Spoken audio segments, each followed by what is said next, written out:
Public TV Ranganna ಅಂದರೆ ಒಂದು ಗತ್ತು ಅದು. ನಿಮಗೆ ದೇಶದ ಪ್ರಧಾನಿಯವರ ಹೆಸರು ಹೇಳಿ ಮಾತನಾಡುವ ಧೈರ್ಯ ನಿಮಗಿಲ್ಲವೇ ಪಬ್ಲಿಕ್ ಟಿವಿ ರಂಗಣ್ಣ ಅವರೇ? ದೇಶದ ಪ್ರಧಾನಿ ಬಗ್ಗೆ ನೀವು ಈ ರೀತಿಯಾಗಿ ಹಗುರವಾಗಿ ಮಾತನಾಡ್ತೀರಿ ಅಂತಂದ್ರೆ ನೀವು ಅನಾಗರಿಕ ರೀತಿಯಲ್ಲಿ ವರ್ತನೆಯನ್ನ ಮಾಡಿದ್ದೀರಿ. ನೋಟ್ನಲ್ಲಿ ಚಿಪ್ ಇದೆ, ಅದು ಇದೆ ಅಂತ ಸಾರ್ವಜನಿಕರ ದಿಕ್ಕನ್ನು ತಪ್ಪಿಸಿರ್ತಕ್ಕಂಥ ಉದಾಹರಣೆಗಳಿದಾವೆ. ನಿಮಗೆ ನೆನಪಿಲ್ಲ ಅನ್ಸುತ್ತೆ. ಇಷ್ಟೊಂದು ಪೌರುಷ, ಇಷ್ಟೊಂದು ಆಕ್ರೋಶ ಎಲ್ಲಿಂದ ಬಂತು ನಿಮಗೆ? ಮಾತಿನ ತೆವಲಿಗಾಗಿ ಬಾಯಿಗೆ ಬಂದಾಗ ಮಾತನಾಡಿ ಸಾರ್ವಜನಿಕರ ದಾರಿಯನ್ನ ತಪ್ಪಿಸ್ತಾ ಇದ್ದೀರಲ್ಲ, ಇದು ಬೇಜಾರಿನ ಸಂಗತಿ.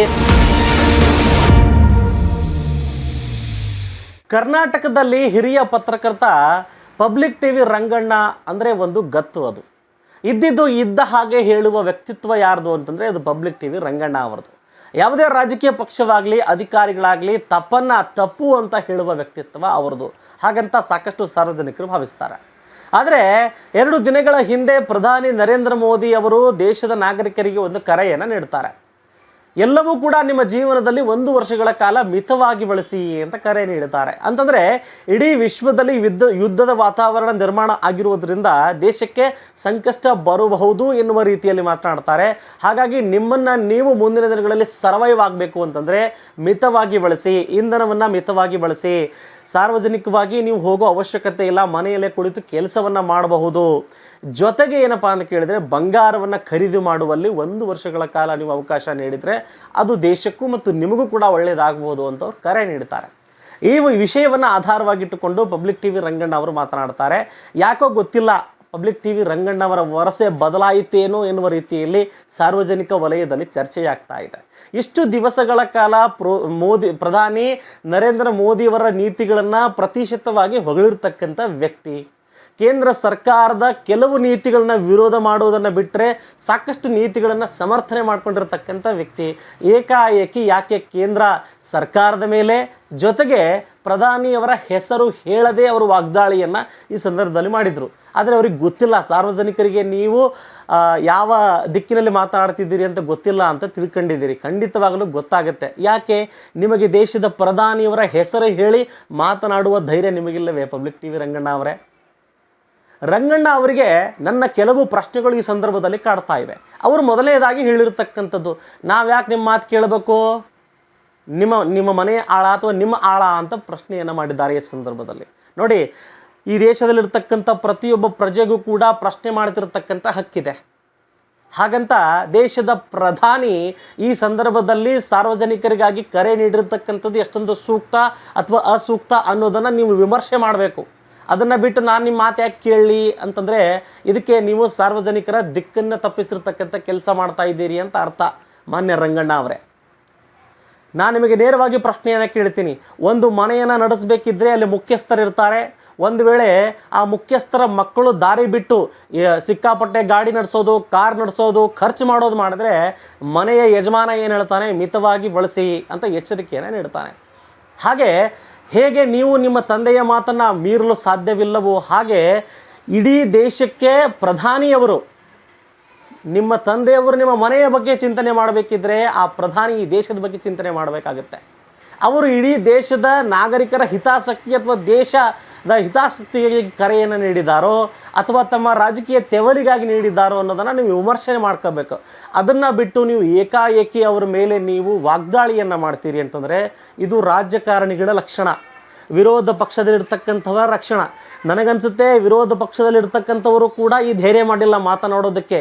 ನೀವು ಈ ರೀತಿಯಾಗಿ ಅವ್ರ ಮೇಲೆ ವಾಗ್ದಾಳಿ ಮಾಡ್ತೀರಿ ಅಂತಂದರೆ ನೀವು ಸಾರ್ವಜನಿಕರ ದಾರಿಯನ್ನು ತಪ್ಪಿಸ್ತಾ ಇದ್ದೀರಿ. ಯಾಕೆಂತ ಕೇಳಿದ್ರೆ ಬಂಗಾರವನ್ನು ತೆಗೆದುಕೊಳ್ಬೇಡಿ ಅಂತ ಅವ್ರು ಕರೆ ನೀಡಿದರು.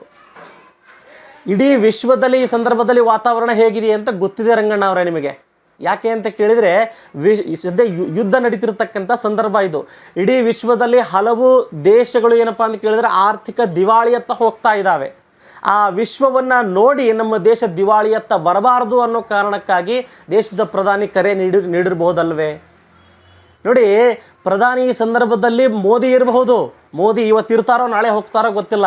ಆದರೆ ಪ್ರಧಾನಿ ಪದವಿ ಮಾತ್ರ ಯಾವತ್ತೂ ಕೂಡ ಶಾಶ್ವತವಾಗಿರುತ್ತೆ. ಆ ಜಾಗದಲ್ಲಿ ಮತ್ತೊಬ್ಬರು ಬರಬಹುದು. ದೇಶದ ಪ್ರಧಾನಿ ಬಗ್ಗೆ ನೀವು ಈ ರೀತಿಯಾಗಿ ಹಗುರವಾಗಿ ಮಾತನಾಡ್ತೀರಿ ಅಂತಂದರೆ ನೀವು ಅನಾಗರಿಕ ರೀತಿಯಲ್ಲಿ ವರ್ತನೆಯನ್ನು ಮಾಡಿದ್ದೀರಿ ಅನ್ನೋದು ನನ್ನ ವಾದ. ಯಾಕೆಂತ ಕೇಳಿದ್ರೆ ನಿಮ್ಗೆ ಗೊತ್ತಿಲ್ವಾ, ಇಡೀ ವಿಶ್ವದಲ್ಲಿ ಇದಕ್ಕೂ ಮುಂಚೆ ದೇಶದಲ್ಲಿ ಎಷ್ಟೋ ಪ್ರಧಾನಿಗಳು ಕರೆ ನೀಡಿರ್ತಕ್ಕಂಥದ್ದು. ಯಾಕೆ ಇಂದಿರಾ ಗಾಂಧಿ ಕರೆ ನೀಡಿರಲಿಲ್ವಾ? ರಾಜೀವ್ ಗಾಂಧಿ ಕರೆ ನೀಡಿರಲಿಲ್ವಾ? ಲಾಲ್ ಬಹದ್ದೂರ್ ಶಾಸ್ತ್ರಿ ಅವರು ಕರೆ ನೀಡಿರಲಿಲ್ವಾ? ದೇಶಕ್ಕೆ ಸಂಕಷ್ಟ ಬಂದಿರತಕ್ಕಂಥ ಸಂದರ್ಭದಲ್ಲಿ ದೇಶವನ್ನು ಉಳಿಸೋ ಕಾರಣಕ್ಕಾಗಿ ನಾಗರಿಕರಲ್ಲಿ ಮನವಿಯನ್ನು ಮಾಡಲಾಗುತ್ತೆ. ಮೋದಿಯವರೇನಾದರೂ ನೀವು ಖರೀದಿ ಮಾಡದೆ ನನಗೆ ಕೊಡಿ ಅಂತ ಕೇಳಿದ್ರಾ? ಇಲ್ಲ ತಾನೇ. ನಿಮ್ಮ ಕಷ್ಟದ ಸಮಯದಲ್ಲಿ ನೀವು ಅದನ್ನು ಬಳಸೋ ಹಾಗೆ ಇಟ್ಕೊಳ್ಳಿ ಅನ್ನೋ ರೀತಿಯಲ್ಲಿ ಮಾತನಾಡಿದರು. ನೀವು ನೋಡಿದರೆ ನಿಮ್ಮ ಮಾತು ನಾವೇ ಕೇಳಬೇಕು ಅಂತ ಹೇಳ್ತೀರಿ. ಇಷ್ಟು ವರ್ಷಗಳ ಕಾಲ ನಿರಂತರವಾಗಿ ನೀವು ಮೋದಿಯವರ ಪರವಾಗಿ ಸಾಕಷ್ಟು ಹಲವು ಬಾರಿ ನಿಂತು ಮಾತನಾಡಿರ್ತಕ್ಕಂಥ ಉದಾಹರಣೆಗಳಿದ್ದಾವೆ. ಆದರೆ ಈ ಬಾರಿ ಅವರ ಹೆಸರನ್ನು ತೆಗೆದುಕೊಳ್ಳದೆ ವಾಗ್ದಾಳಿಯನ್ನು ಮಾಡಿದ್ದೀರಲ್ಲ, ಇದು ನನಗೆ ವಿಚಿತ್ರ ಅನಿಸಿರ್ತಕ್ಕಂಥದ್ದು. ಯಾಕೆ ರಂಗಣ್ಣ ಅವರಿಗೆ ದೇಶದ ಪ್ರಧಾನಿಯವರ ಹೆಸರು ತೆಗೆದುಕೊಂಡು ಮಾತನಾಡುವ ಧೈರ್ಯವೂ ಕೂಡ ಇಲ್ಲದೆ ಹೋಯ್ತಾ ಅನ್ನೋದು ನನ್ನ ಪ್ರಶ್ನೆ. ಸೊ ಇಷ್ಟೆಲ್ಲ ಸಮಸ್ಯೆಗಳು ದೇಶದಲ್ಲಿ ಕಾಡ್ತಾ ಇದ್ದಾವೆ. ಆದರೂ ಕೂಡ ನೀವು ನೋಡ್ಬೋದು, ಅಕ್ಕಪಕ್ಕದ ಪಾಕಿಸ್ತಾನ, ಶ್ರೀಲಂಕಾ, ಥೈಲ್ಯಾಂಡು ಎಲ್ಲ ದೇಶದ ಆರ್ಥಿಕ ಪರಿಸ್ಥಿತಿ ಸಾಕಷ್ಟು ಸಂಕಷ್ಟದಲ್ಲಿದ್ದಾವೆ. ಆದರೆ ನಮ್ಮ ದೇಶದ ಆರ್ಥಿಕ ಪರಿಸ್ಥಿತಿ ಈಗಲೂ ಕೂಡ ಏನಪ್ಪ ಅಂದರೆ ಕಾನ್ಸ್ಟೆಂಟಾಗಿ ಕೆಲಸ ಮಾಡ್ತಾ ಇದೆ ಅಂತಂದರೆ, ಎಲ್ಲೋ ಒಂದು ಕಡೆ ನಮ್ಮನ್ನು ಆಳ್ತಿರ್ತಕ್ಕಂಥವರು ನಮ್ಮನ್ನು ಉಳಿಸುವ ಪ್ರಯತ್ನ ಮಾಡ್ತಾ ಇದ್ದಾರೆ ಅಂತ ಅರ್ಥ. ನಾನು ಇಲ್ಲಿ ಕೇಂದ್ರ ಸರ್ಕಾರವಾಗಲಿ ಅಥವಾ ರಾಜ್ಯ ಸರ್ಕಾರವಾಗಲಿ ಅಥವಾ ಮೋದಿಯವರ ಪರವಾಗಿ ಮಾತನಾಡ್ತಿಲ್ಲ. ನಾನು ಕೇವಲ ಸಾರ್ವಜನಿಕರ ಹಿತಾಸಕ್ತಿಯ ವಿಚಾರದಲ್ಲಿ ಮಾತ್ರ ಮಾತಾಡ್ತೇನೆ. ಪ್ರಧಾನಿ ಇವತ್ತಿರ್ಬೋದು, ನಾಳೆ ಹೋಗ್ಬೋದು, ಮತ್ತೊಬ್ಬರು ಬರ್ಬೋದು. ಆದರೆ ಈ ದೇಶ ಉಳಿಬೇಕಲ್ವಾ? ಈ ದೇಶ ಉಳಿಬೇಕು ಅಂದರೆ ನಮ್ಮ ನೀತಿಗಳು ಕೂಡ ಆ ರೀತಿ ಇರಬೇಕಲ್ವಾ ರಂಗಣ್ಣವರೇ? ನೀವೇ ಎಷ್ಟೋ ಬಾರಿ ಅವ್ರನ್ನ ಸಮರ್ಥನೆ ಮಾಡ್ಕೊಂಡಿರ್ತಕ್ಕಂಥ ಉದಾಹರಣೆಗಳಿದ್ದಾವೆ. ನೀವು ಯಾವಾಗ ನೋಟ್ ಬದಲಾವಣೆ ಆಯಿತು, ನೋಟ್ನಲ್ಲಿ ಚಿಪ್ ಇದೆ, ಅದು ಇದೆ ಅಂತ ಸಾರ್ವಜನಿಕರ ದಿಕ್ಕನ್ನು ತಪ್ಪಿಸಿರ್ತಕ್ಕಂಥ ಉದಾಹರಣೆಗಳಿದ್ದಾವೆ. ನಿಮಗೆ ನೆನಪಿಲ್ಲ ಅನಿಸುತ್ತೆ. ಆ ಎಲ್ಲ ವಿಚಾರಗಳನ್ನು ಇಟ್ಟುಕೊಂಡೇ ನೀವೀಗ ಶಿಫ್ಟಿಗೆ ಬಂದು ವಾಗ್ದಾಳಿಯನ್ನು ಮಾಡ್ತಾ ಇದ್ದೀರಿ ಅಂತ ನನ್ನ ವಾದ. ಯಾಕೆಂತ ಕೇಳಿದ್ರೆ, ಈ ರೀತಿಯಾಗಿ ದೇಶದಲ್ಲಿ ವಾತಾವರಣವಿದ್ದರೂ ಕೂಡ ನೀವಂತೂ ಅಲ್ಲಿ ಸ್ಟುಡಿಯೋದಲ್ಲಿ ಇರಲಿಲ್ಲ. ಬೇರೆ ಕಡೆ ಎಲ್ಲಿಂದನೋ ಕರೆ ಮಾಡಿ ಮಾತಾಡ್ತಿದ್ದಾರೆ. ಕೆಲವರು ಹೀಗೂ ಕೂಡ ಮಾತಾಡ್ತಿದ್ದಾರೆ. ರಂಗಣ್ಣವರು ಯಾರ ಜೊತೆ ಏನಾದರೂ ಜಗಳ ಮಾಡ್ಕೊಂಡಂಗೆ ಕಾಣಿಸುತ್ತೆ. ಅದಕ್ಕೆ ಎಲ್ಲವೂ ಕೂಡ ತಂದು ಈ ಮೋದಿಯವರ ಮೇಲೆ ಮತ್ತು ಕೇಂದ್ರ ಸರ್ಕಾರದ ಮೇಲೆ ಬಿಸಾಕ್ತಾ ಇದ್ದಾರೆ ಅಂತ. ಯಾಕೆ ಸ್ವಾಮಿ ಇಷ್ಟೊಂದು ಪೌರುಷ, ಇಷ್ಟೊಂದು ಆಕ್ರೋಶ ಎಲ್ಲಿಂದ ಬಂತು ನಿಮಗೆ? ಇಷ್ಟು ದಿನ ಸೈಲೆಂಟಾಗಿ ಕೂತಿರ್ತಕ್ಕಂಥವ್ರು ಏಕಾಏಕಿ ನೀವು ದಾಳಿ ಮಾಡ್ತೀರಿ ಅಂತಂದರೆ ಏನೋ ಅಲ್ಲಿ ಸಮಸ್ಯೆ ಕಾಡ್ತಾ ಇದೆ ಅಂತ ಅರ್ಥ ರಂಗಣ್ಣವರೇ. ನಿಮ್ಮನ್ನು ನೋಡಿ ಹಿರಿಯ ಪತ್ರಕರ್ತರು ಅಂದ್ಕೊಂಡು ನಾವೆಲ್ಲರೂ ಕೂಡ ಮುಂದೆ ಹೋಗ್ತಾ ಇದ್ದೀವಿ, ಒಳ್ಳೆ ರೀತಿಯಾಗಿ ಮಾತಾಡ್ತಾರೆ ಅಂತ. ಆದರೆ ನೀವು ಇಲ್ಲಿ ನನ್ನ ವಾದ ಒಂದೇ ಸರ್, ದೇಶದ ಸಂಕಷ್ಟದ ಸಂದರ್ಭದಲ್ಲಿ ಮೋದಿ, ಕೇಂದ್ರ ಸರ್ಕಾರ, ರಾಜ್ಯ ಸರ್ಕಾರ ಮ್ಯಾಟರ್ ಇಲ್ಲ. ಆದರೆ ಈ ದೇಶದಲ್ಲಿರ್ತಕ್ಕಂಥ ನಾಗರಿಕರು ಉಳಿಬೇಕು ಅಂತಂದರೆ, ನಾಗರಿಕರಲ್ಲಿ ಗೊಂದಲವನ್ನು ಮೂಡಿಸಬಾರ್ದು ಅಂತಂದರೆ, ನಿಮ್ಮಂಥ ಹಿರಿಯ ಪತ್ರಕರ್ತರು, ಜವಾಬ್ದಾರಿಯುತ ಪತ್ರಕರ್ತರು ಜನರ ದಾರಿಯನ್ನು ತಪ್ಪಿಸುವುದನ್ನು ಬಿಡಬೇಕು.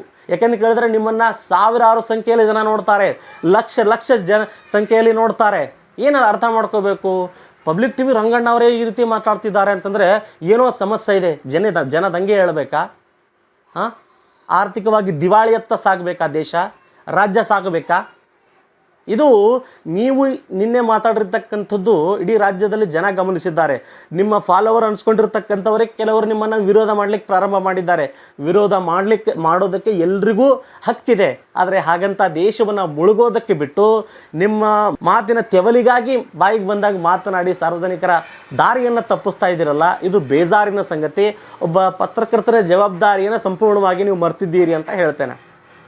ನಾನು ಒಬ್ಬ ಪತ್ರಕರ್ತನಾಗಿ, ಜವಾಬ್ದಾರಿಯುತ ಪತ್ರಕರ್ತನಾಗಿ ಇದನ್ನು ಯಾಕೆ ನಾನು ವಿರೋಧಿಸೋಕ್ಕೆ ಪ್ರಯತ್ನ ಮಾಡ್ತಿದ್ದೀನಿ ಅಂತಂದರೆ, ಒಬ್ಬ ಪತ್ರಕರ್ತ ಏನು ಮಾಡಬಹುದು? ನಿಮ್ಮ ಮಾತುಗಳು ಎಷ್ಟೊಂದು ಪ್ರಭಾವಶಾಲಿಗಳಾಗಿರ್ತವೆ ಸಾರ್ವಜನಿಕರಲ್ಲಿ. ಅವರು ಗೊಂದಲದಿಂದ ನಿರ್ಧಾರಗಳನ್ನು ಕೈಗೊಳ್ಳಬಾರ್ದು ಅಥವಾ ದಂಗೆ ಏಳಬಾರ್ದು, ದೇಶ ದಿವಾಳಿಯತ್ತ ಸಾಗಬಾರ್ದು ಅನ್ನೋದು ನನ್ನ ವಾದ. ಹಾಗಾಗಿ ಪಬ್ಲಿಕ್ ಟಿವಿ ರಂಗಣ್ಣ ಅವರಿಗೆ ಕೊನೆಯದಾಗಿ ನಾನು ಕೇಳ್ತೇನೆ, ಸರ್, ನೀವು ಮಾತನಾಡಿರ್ತಕ್ಕಂಥದ್ದು ಅದರಲ್ಲಿ ಕೆಲವು ವಿಚಾರಗಳು ಸಂಪೂರ್ಣವಾಗಿ ತಪ್ಪಿರ್ತಕ್ಕಂಥದ್ದು, ಸಾರ್ವಜನಿಕರ ದಾರಿಯನ್ನು ತಪ್ಪಿಸಿರ್ತಕ್ಕಂಥದ್ದು ಅಂತ ಈ ಸಂದರ್ಭದಲ್ಲಿ ಹೇಳ್ತೇನೆ. ಮತ್ತೆ ಭೇಟಿ ಆಗ್ತಾನೆ. ನಮಸ್ಕಾರ.